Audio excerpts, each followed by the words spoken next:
Hi friends, welcome to Dakshin's Kitchen. இன்னைக்கு நம்ம hotel ஸ்டைல்ல பூரி மசாலா எப்படி செய்யறதுன்னு தான் பார்க்க போறோம். இப்போ வாங்க வீடியோக்குள்ள போலாம். ஒரு கடாயில 2 டேபிள்ஸ்பூன் எண்ணெய் ஊத்திக்கோங்க. எண்ணெய் சூடானதும் 1/2 டீஸ்பூன் கடுகு, 1/4 டீஸ்பூன் ஜீரகம் சேர்த்து பொரிய விடுங்க.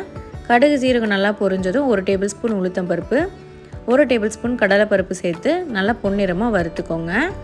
கடலை பருப்பு உளுத்தம் பருப்பு வறுபட்டதுக்கு அப்புறமா கொஞ்சமா கறிவேப்பிலை, 3 பச்சை மிளகாவை இந்த மாதிரி 2ஆக கீறிட்டு சேர்த்துக்கோங்க. கூடவே 1 டேபிள்ஸ்பூன் அளவுக்கு பொடியாக நறுக்குன இஞ்சியும் சேர்த்துட்டு நல்லா வதக்கி விட்டுக்கோங்க. இப்போ இது கூடவே ஒரு பெரிய வெங்காயத்தை இந்த மாதிரி நீளமாக கட் பண்ணிவிட்டு சேர்த்துக்கலாம். கூடவே 1/2 தக்காளி சேர்த்துக்கோங்க. தக்காளி சேர்க்கும் போது டேஸ்ட்டு ரொம்ப நல்லாயிருக்கும். இது கூடவே 1 டேபிள்ஸ்பூன் பச்சை பட்டாணி, 1 டேபிள்ஸ்பூன் கேரட். பட்டாணியும் கேரட்டும் ஆப்ஷனல் தான், நீங்கள் வேணும்னா சேர்த்துக்கலாம், இல்லைன்னா ஸ்கிப் பண்ணிக்கலாம். இப்போ லோ ஃப்ளேமில் வச்சுட்டு வெங்காயம், கேரட், பட்டாணிலாம் நல்லா வதக்கி விட்டுக்கோங்க.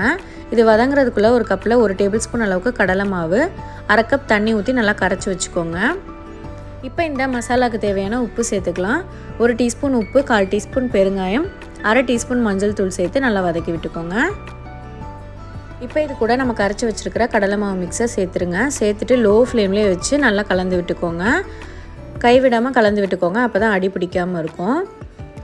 ஒரு 5 நிமிஷத்தில் இந்த அளவுக்கு நல்லா திக்காகி வந்துடும். இப்போ இது கூட ஒரு பெரிய சைஸ் உருளைக்கிழங்க உப்பு சேர்க்காமல் வேக வச்சுட்டு நல்லா மசிச்சு வச்சுருக்கேன், அதை சேர்த்துக்கலாம்.